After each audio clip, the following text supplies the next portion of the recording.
하나님의 말씀 나누겠습니다. 에베소서 6장 5절에서 9절입니다. 화면을 참조해서 우리 함께 봉독합니다. 종들아 두려워하고 떨며 성실한 마음으로 육체의 상전에게 순종하기를 그리스도께 하듯 하라. 눈가림만 하여 사람을 기쁘게 하는 자처럼 하지 말고 그리스도의 종들처럼 마음으로 하나님의 뜻을 행하고 기쁜 마음으로 섬기기를 주께 하듯 하고 사람들에게 하듯 하지 말라. 이는 각 사람이 무슨 선을 행하든지 종이나 자유인이나 주께로부터 그대로 받을 줄을 알미라. 상전들아 너희도 그들에게 이와 같이 하고 위협을 그치라. 이는 그들과 너희의 상전이 하늘에 계시고 그에게는 사람을 외모로 취하는 일이 없는 줄 너희가 알미라. 아멘. 제목 읽어봐요. 일터 속에 감추어진 보좌의 비밀이에요. 일터 속에 감추어진 비밀입니다. 자, 부부에서 시작해서 자녀 부모, 부모 자녀, 그리고 직장 생활까지 다 하나님의 비밀이 담겨 있습니다. 천국이 이루어지는 길입니다.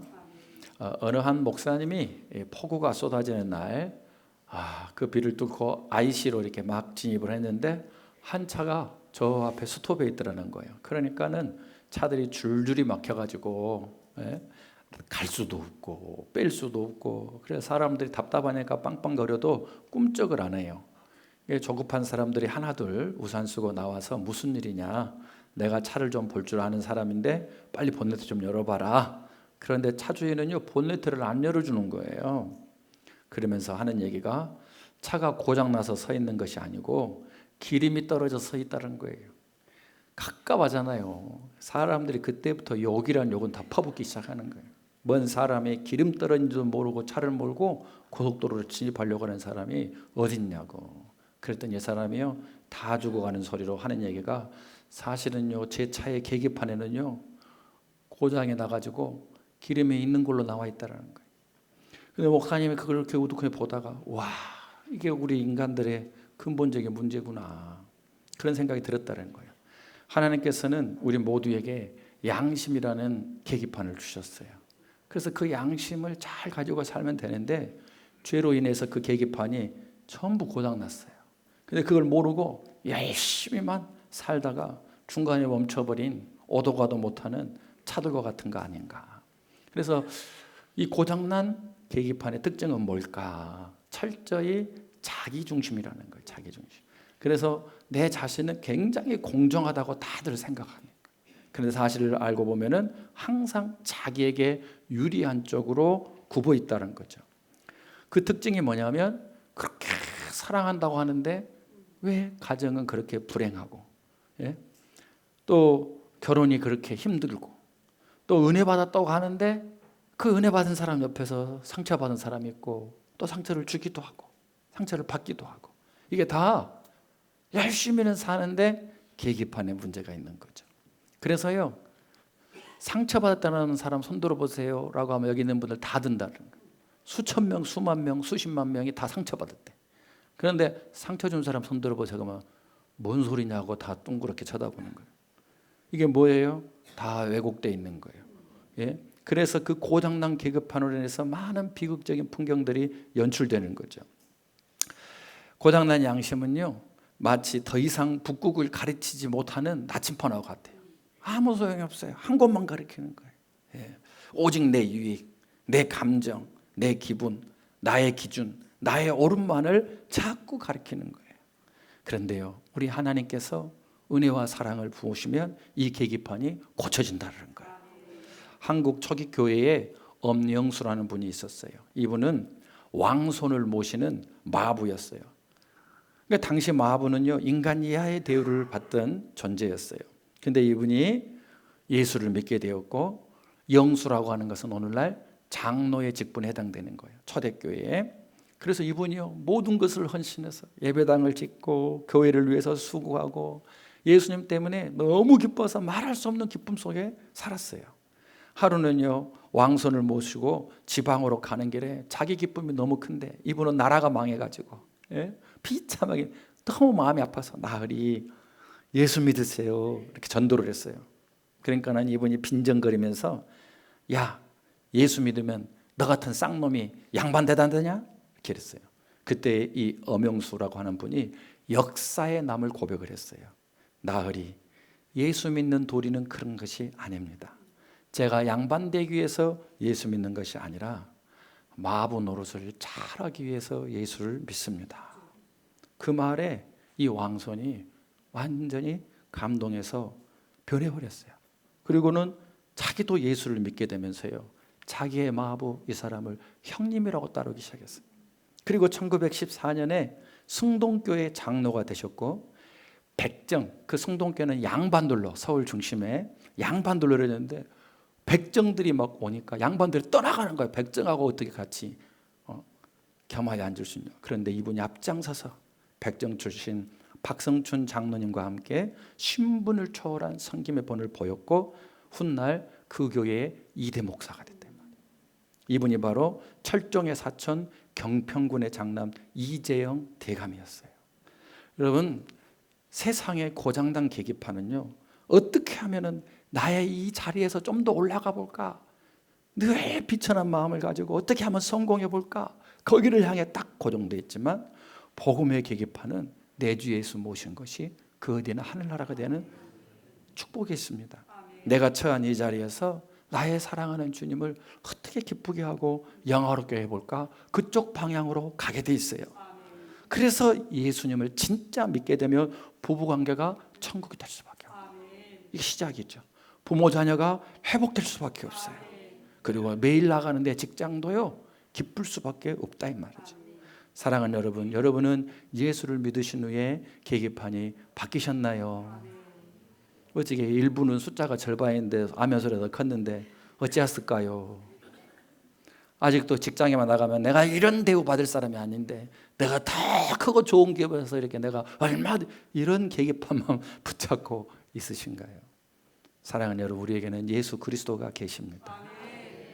그러므로 적용을 좀 해보신다면, 탕비실, 커피 머신이 지저분하면 내가 좀 먼저 닦고, 공용 비품에 떨어지면 이건 내가 할 일이 아니야, 청소하는 사람 어디 있어가 아니라 내가 사랑하는 마음으로 정리하며 주님께 드리는 거지.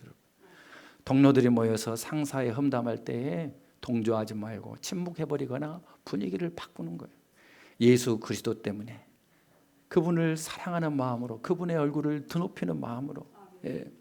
세 번째로, 내가 억울한 비난을 받을 때가 있잖아요. 그때 즉각적으로 반발하기보다는 성경에 기록된 것처럼 하나님을 생각함으로 슬픔을 참으면 하나님 앞에 아름다운 것이니라, 상이 있다는 거예요. 그걸 믿고, 그렇다고 해서 억울하게 살라는 게 아니에요. 차분하게 찾아가서 사실관계를 설명하되 그분의 인격을 공격하지 않는 그 모습이 바로 엄영수 장로님의 모습이 아니겠느냐는 거죠. 그래서 우리의 계기판이 회복되지 않으면 계속 남편과 아내는 계속 평행선이고 반대고, 안 맞아도 너무 안 맞고 로또 복권이고, 자녀가 더 갈수록 그렇게 되죠. 계기판이 고쳐져야 돼요. 그럼 어떻게 계기판이 회복될 수 있느냐? 그래서 안드로포스를 알아야 됩니다. 가축 중에서요, 돼지는 하늘을 절대 볼 수 없답니다. 왜 그런가 봤더니 이 목뼈가 딱 15도만 들리게끔 고정되어 있다. 근데 죽을 때까지 15도밖에 못 보는 거예요. 땅만 보는 거예요. 하늘을 못 보는 거예요.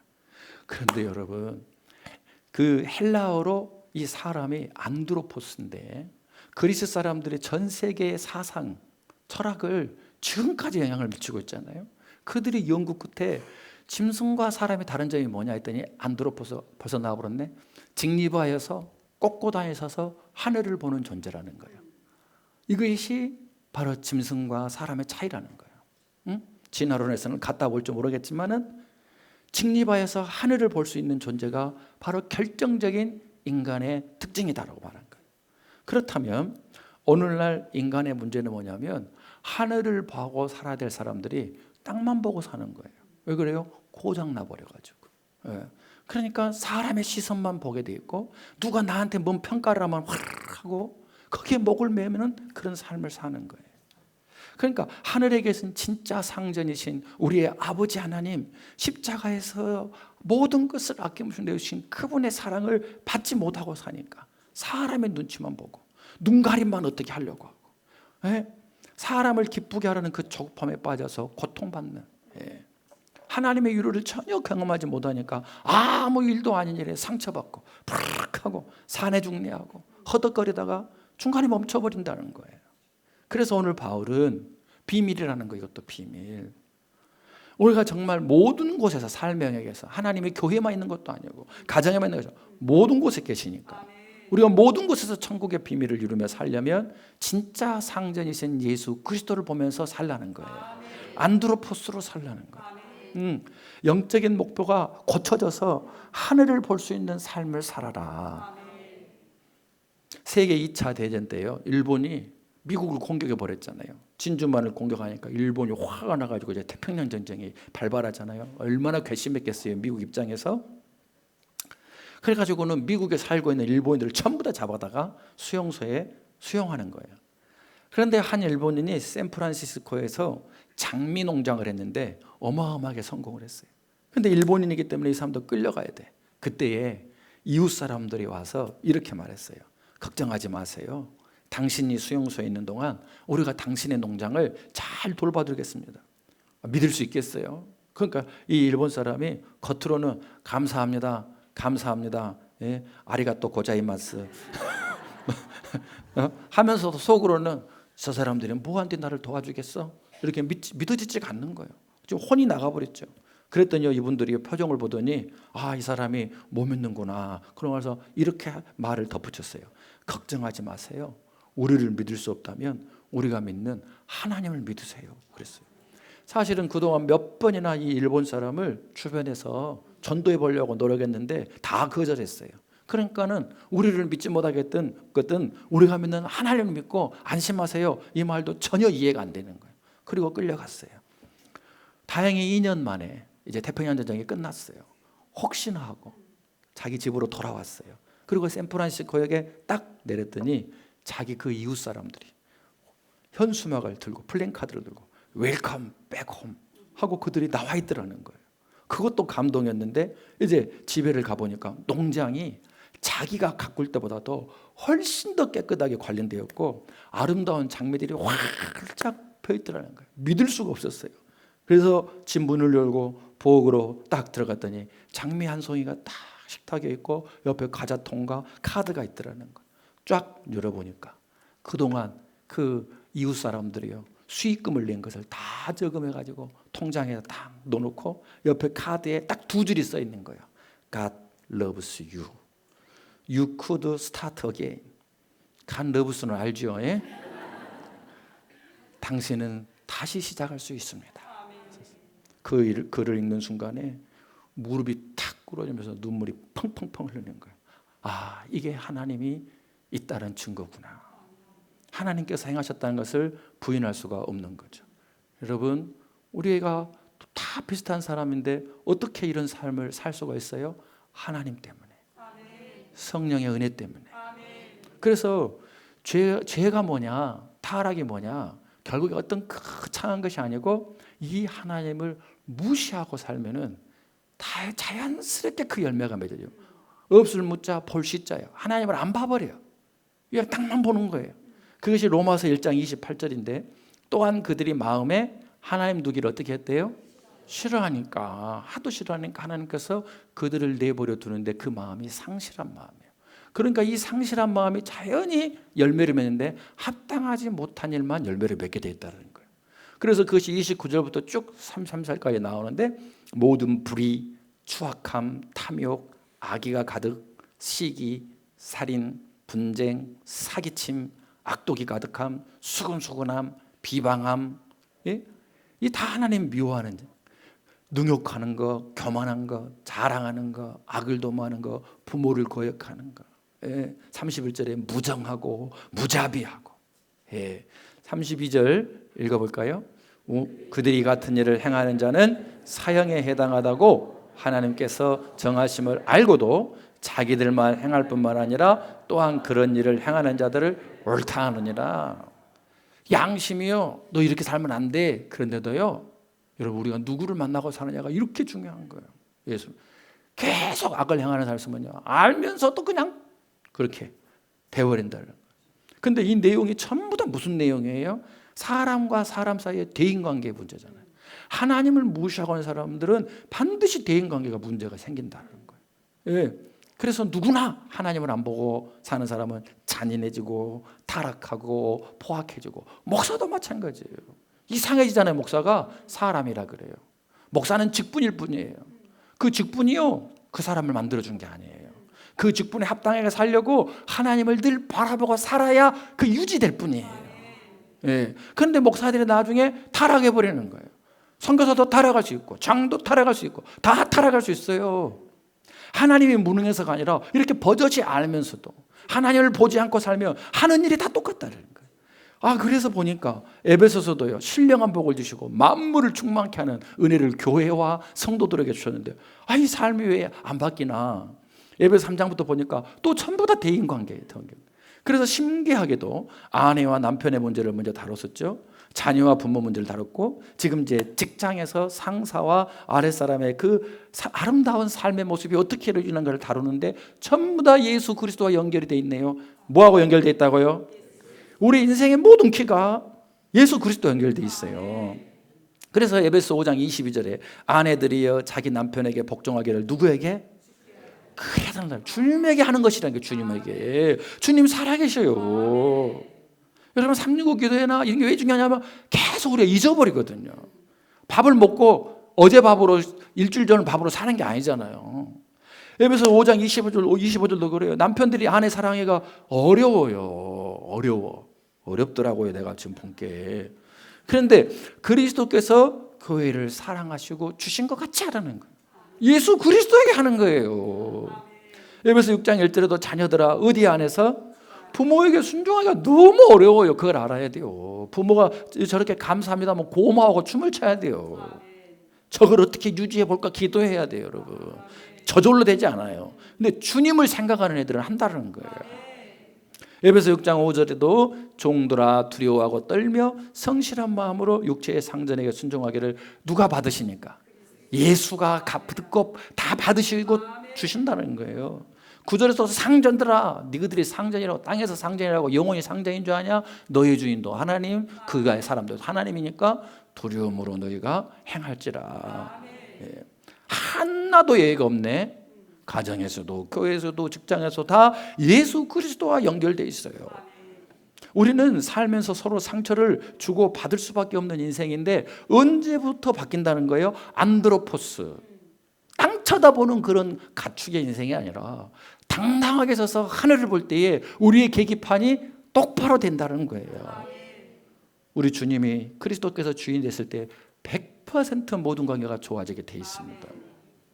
그러므로 우리의 관계가 회복되려면 어떻게 해야 돼요? 모든 일을 주님에게 하듯 하면 되는 거예요.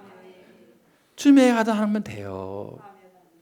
이 말씀을 기록할 당시에 로마는요, 노예 국가예요. 그러니까는 이 자유인이 한 10만 명 되면은 노예가 5, 60만 명이에요.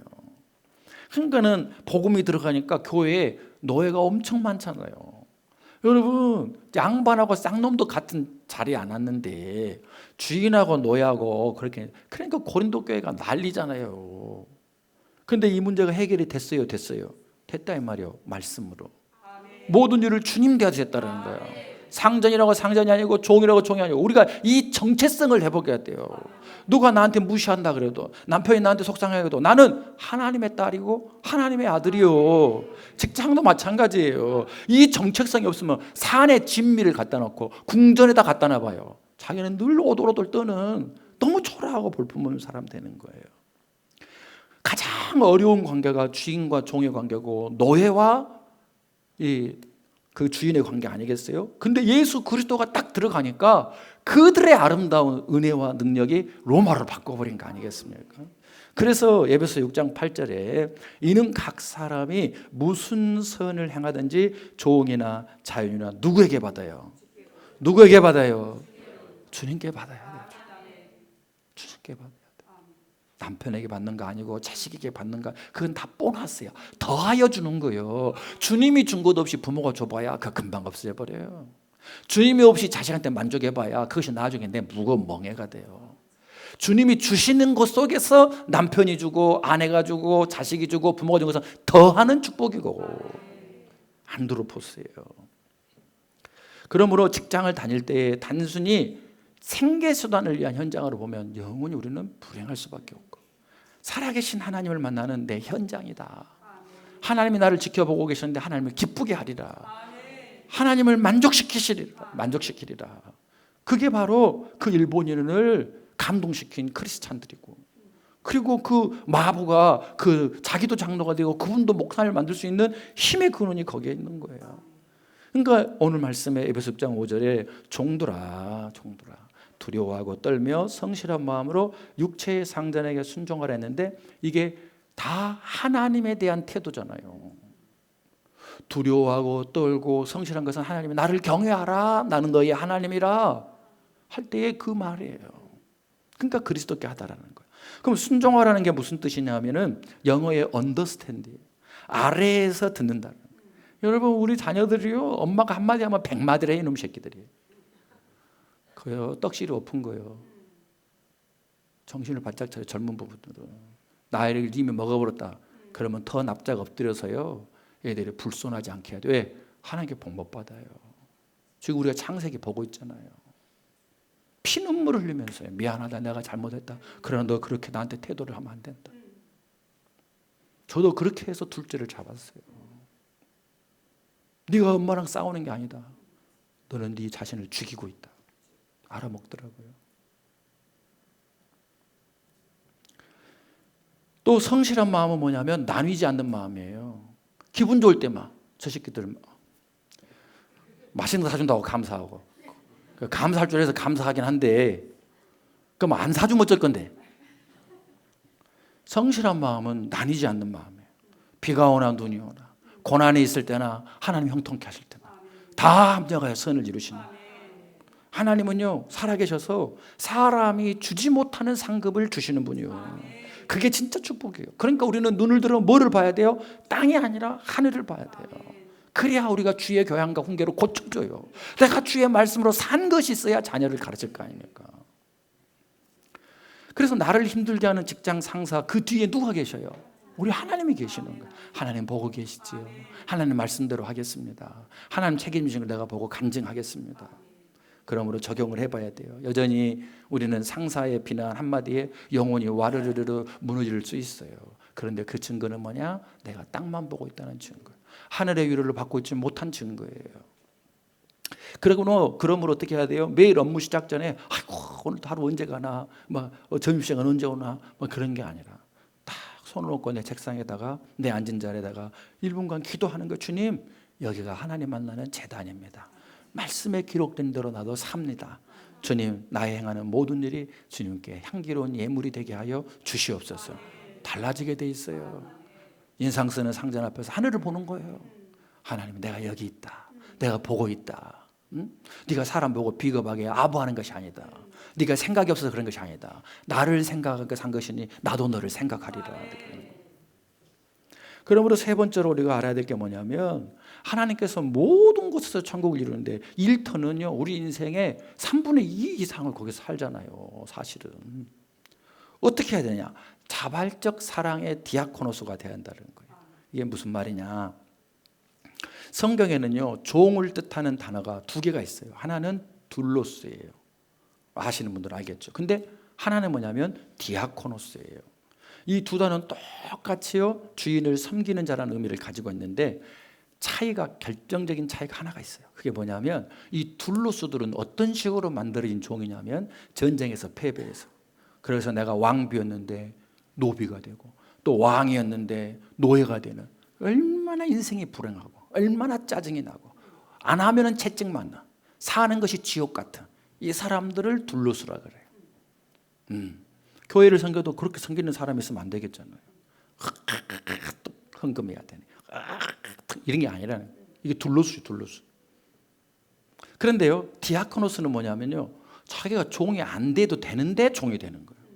우리가 간혹가다 미칠 때 그렇게 하잖아요. 연애할 때. 이 단어의 배경이 어디서 나오냐면 출애굽기 21장 2절에 이렇게 돼 있어요. 네가 히브리 종을 사면 그는 6해 동안만 섬길 것이요. 얼마나 많은 그가 이 채무를 남겼을지라도 네 동족에게는 하나님의 같은 백성이라며. 그래서 갈라디 6장에서요. 너희가 모든 사람들에게 다 덕을 베풀되 특별히 교회 안에 있는 가정들에게 더 잘할지니 그랬단 말이에요. 그러니까 히브리 사람은 같은 하나님의 백성이니까 무조건 6년이 되고 나면 7년째는 풀어줘야 돼요. 근데 그들 중에서요, 나는 안 나가겠다고 하는 종들이 생겼다는 거예요. 그래서 21장 5절에 보니까 만일 종이 분명히 말하기를 내가 상전과 내 처자를 사랑하니 나가서 자유인이 되지 않겠노라 하면 6절에 상전이 그를 데리고 재판장에 갈 것이요 또 그를 문이나 문설주 앞으로 데리고 가서 그것에다가 송곳으로 그의 길을 뚫을 것이다. 그는 죽을 때까지 그 상전을 섬기리라. 그러니까 죽을 때까지 나는 당신을 이 집에서 섬기면서 살겠습니다. 그러니까 노예가 된 것은 똑같이 아침에 일어나서 뭐 청소하고 뭐 일하고 들여나가서 일하고 둘로스랑 똑같은데 바로 자발적으로 길을 뚫은 이 노예는 둘로스가 아니라 디아코노스라는 거예요. 그러면 이 자발적으로 기쁨으로 이 종이 된 이 디아코노스의 핵심은 뭐냐? 5절에 보니까 사랑함으로 해요.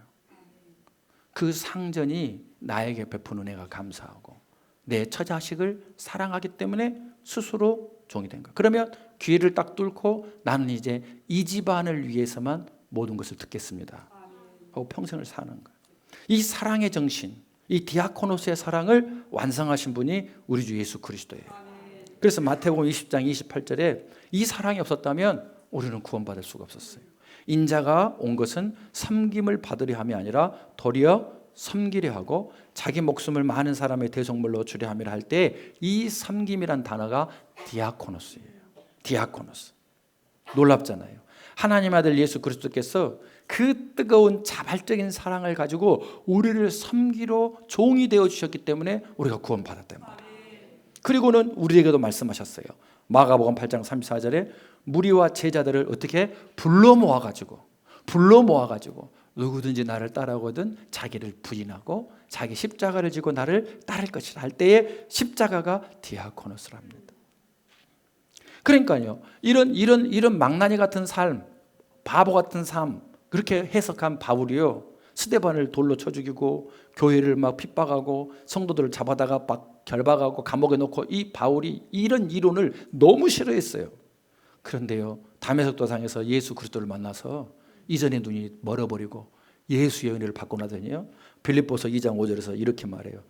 내 좋은 예수님, 너희 안에 이 마음을 품으라. 곧 누구의 마음? 예수 그리스도의 마음이라는 거예요. 그러니까 여기 품어야 될 예수님의 마음이 뭐겠어요? 디아코노스예요. 디아코노스. 압도적인 하나님의 은혜 속에서 자발적인 마음이 생기는 그 축복의 능력의 마음을 말하는 거예요. 그래서요, 초대교회에서는 집사라고 할 때에 우리가 지금 직분자를 해서 행복한 집사를 해요. 집사가 안 되면서 목사가 되고 집사가 안 되면서 장로가 되고 집사가 안 되면서 권사가 되면 이게 부조화가 이루어져서 재앙입니다. 이 집사란 단어가 뭐냐면 디콘인데 디아코노스에서 나온 거예요. 자발적으로 하는 사람. 자발적으로. 그러니까 가정과 셀이 구역이라고도 하죠. 이게 왜 필요하냐? 자발적인 종이 우리가 안 되니까 거기서 못 도망가고 자발적인 종 연습 좀 하라고 하나님. 그러니까 고상하다고 생각한 사람들은 셀이 필요 없는 거예요. 근데 하나님이 고상하다고 인정했으면 천국으로 불렀을 텐데 그러잖아요. 교회도 필요 없고 셀도 필요 없고 자기는 훈련받을 게 없으니까. 하나님 볼 때는 저 사람이 지금 디아코노스가 돼서 그리스도의 신부가 돼서 천국가 될 것인데 정신을 못 차리네. 가정 셀은요 바꿀 수가 없어요. 필요에 따라서 조정도 하지만. 그래서 가정에서 남편이 아내를 보면서 너 둘로스 해, 둘로스 이렇게 하면 지옥이 돼버리는 거예요. 서로가 디아코노스가 돼서 자발적으로 섬길 때 천국이 시작됩니다. 주님이 갚아주십니다. 예. 그럼 누가 그렇게 살아요? 이렇게 누가 디아코노스를 살아요? 산다니까요. 지금 예를 쭉 들고 있잖아요. 그런데 여러분은 이미 누군가에게만은 완벽한 그만하라고 해도 디아코노스를 하고 있어요. 대상이 누굴 것 같아요? 자기 자식들이에요. 자식들. 완벽히 노예예요. 엄마들을 봐봐요. 남편은 밥 처먹든지 말든지 기말고사가 된다 그러면 막 갖은 간식에다 2시, 3시까지 주인님이 혹시라도 부를까 봐 자지도 않고 막 있다가 주인님이 편히 주무신 다음에야 자기는 기꺼이 잠이 드는. 그러니까 하나님께서 볼 때 너 거짓말 좀 하지 말아라. 너 맘만 먹으면 할 수 있는데 네가 안 하는 것이요. 나를 못 믿어서. 네 꼬라지 계기판 때문에. 또 좀 해봐. 내가 복 좀 주고 싶다. 이게 비밀이에요. 비밀. 옆 사람한테 이 비밀을 알고 있었어? 이렇게 물어봐.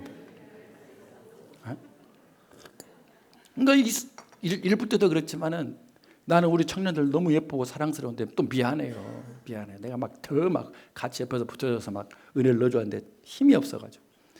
젊은이들이 잘 되는 길이 뭐냐? 말씀이 기록됐으면 그대로 하라는 거예요. 뭐 어른들이 꼰대 소리하고 그런 건 안 들어도 돼.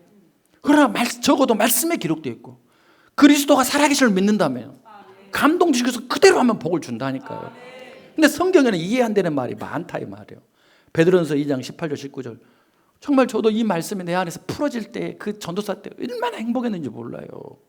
사한들아 범사에 두려움으로 주인들에게 순종하되 선하고 관용하는 자들에게만 아니라 까다로운 자들에게도 그리하라는 거예요. 그러면서 19절 이렇게 붙여놨더라고. 부당하게 고난을 받아도 네가 하나님을 안드로포스하고 탁 쳐다보면서 하나님이 하라 하셔서 하나님 때문이다 하면은 하나님께서 아름답게 보시고 상급을 준다는 거예요. 그런데요, 우리 젊은 사람들이 시험에 빠져요. 성경에 이런 거요? 예? 그런 까다롭고 악한 성전한테 내가 순종할 필요가 뭐가 있어? 이렇게 열받을 수 있단 말이에요. 하지만 성경은요, 항상 일방적인 누군가에게만 말하지 않아요. 모두에게 말하고 있어요. 그래서 9절에 뭐라고 됐어요? 상전들아 너희도 그들에게 이와 같이 하고 유업을 그치라. 이는 그들과 너희 상전이 하늘에 계시고 그에게는 사람을 상전이냐 아니냐 그런 걸로 취하지 않는다는 거예요. 하나님을 보는 중심으로 취하신다는 거예요. 아멘. 그러니까 막 무조건 억누르고 막 압박하고 그런 막 총칼 앞에 무조건 굴복해서 살아 이런 게 아니에요. 말씀은 공평하게 그리스도 안에서 살라는 거예요. 그래서 핵심이 뭐냐? 에베소서 5장 21절이 핵심인 거예요. 읽어볼까요? 그리스도를 경외함으로 피차 복종하라는 거예요. 아멘. 근데 이것은 공자님이 말했다든지 석가모니가 말했다든지 마호메트가 말했다면 그냥 이것은 도덕 수양의 내용이야. 근데 하나님은 살아계시잖아요. 당대에도 하나님을 갚아주지만요, 여러분이 이것을 영적 유산으로 자녀에게 남겨준다니까요. 아브라함의 자식이니까, 이삭의 야곱의 자식이니까 다 책임지시잖아요. 예? 최고의 투자예요. 그러니까 이 말씀대로만 우리가 한국 사회가 살아왔다면 한국의 교인들도 그렇게 많았는데 이 모양이 됐겠어요. 근데 계기판은 안 고치고 불러 하고 겁만 타고 속은 안 타려고 생선 먹으려니까 그대로 살아 뜯어지도 않고. 예? 그런 거예요, 여러분. 그러니까 다윗은 인생의 위기가 올 때 어떻게 해요?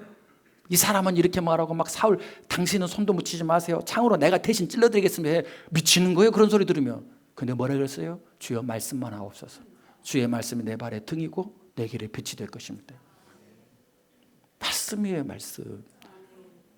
오늘 주인들에게는 그랬어요. 네가 사장이라고 영혼이 사장이냐? 유업을 그치라.